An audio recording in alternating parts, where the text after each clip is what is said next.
Exode chapitre 10.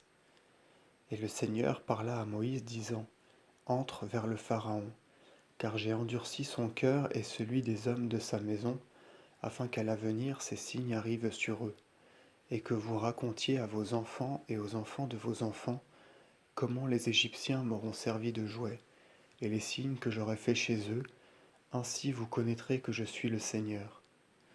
Moïse, avec son frère, entra donc chez le Pharaon, et il lui dit, Voici ce que dit le Seigneur, Dieu des Hébreux.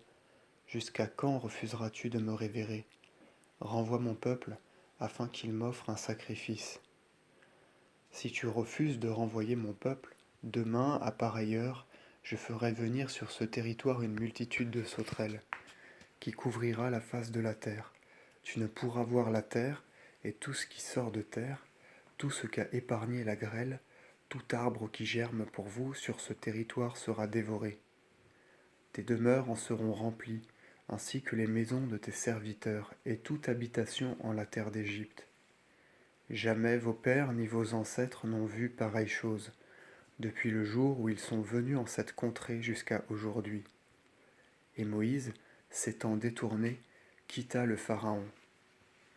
Alors les serviteurs du Pharaon dirent au roi, Jusqu'à quand subsistera ce scandale? Renvoie ces hommes, afin qu'ils sacrifient à leur Dieu. Préfères-tu apprendre que l'Égypte a péri?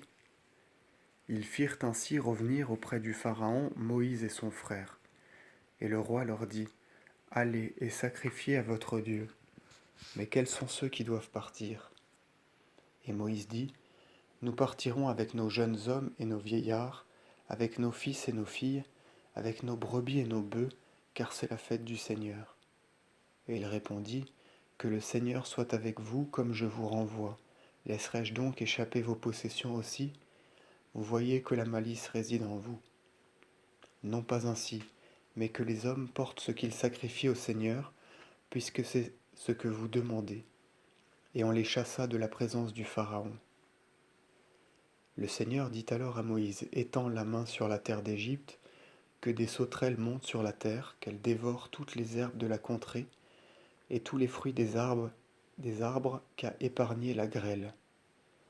Moïse leva sa baguette vers le ciel, et le Seigneur envoya sur la terre un vent du midi, tout le jour et toute la nuit suivante. Dès que l'aurore parut, le vent du midi amena les sauterelles. Il les répandit sur toute la terre d'Égypte. Il les fit tomber en innombrables multitudes sur tout le territoire de l'Égypte. Jamais auparavant il n'était venu pareille nuée de sauterelles, et après celle-là, jamais il n'en sera de semblable.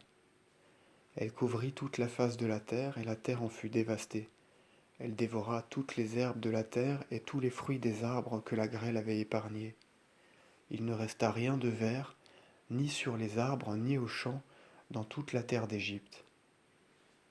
Aussi le Pharaon appela Moïse et son frère, et il leur dit, J'ai péché contre le Seigneur votre Dieu et contre vous. Remettez-moi encore cette fois mon péché, et priez le Seigneur votre Dieu pour qu'il me délivre de ce fléau. Moïse quitta le Pharaon et pria le Seigneur. Et le Seigneur envoya du nord un vent violent qui enleva les sauterelles et les jeta dans la mer Rouge. Il ne resta pas une seule sauterelle en toute l'Égypte. Mais le Seigneur endurcit le cœur du Pharaon, et celui-ci ne congédia pas les fils d'Israël. Et le Seigneur dit à Moïse, Étends la main vers le ciel, et que des ténèbres enveloppent la terre d'Égypte, des ténèbres palpables. Moïse étendit donc la main vers le ciel, et il vint des ténèbres, un sombre tourbillon, qui enveloppa l'Égypte durant 3 jours. Pendant 3 jours, nul ne vit son frère. Ces 3 jours durant, nul ne se leva de sa couche. Quant aux fils d'Israël, la lumière était en tous les lieux où ils se trouvaient. Le Pharaon appela encore Aaron et Moïse, disant, Allez, sacrifiez au Seigneur votre Dieu. Quant à vos brebis et vos bœufs, vous les laisserez, mais que vos bagages s'en aillent avec vous. Et Moïse dit au Pharaon, Tu nous accorderas encore des holocaustes et des victimes que nous offrirons au Seigneur notre Dieu. Nos troupeaux doivent partir avec nous et nous n'en laisserons pas une corne, car c'est parmi eux que nous prendrons les victimes pour le Seigneur notre Dieu. Nous ne pouvons savoir ce que nous sacrifierons au Seigneur notre Dieu avant d'être arrivés là. Mais le Seigneur endurcit le cœur du Pharaon et il ne voulut point les laisser partir. Et le Pharaon dit, éloigne-toi de ma présence, garde-toi de voir encore mon visage, car le jour où je te verrai, tu mourras. Et Moïse reprit, tu l'as dit, je ne paraîtrai plus devant ta face.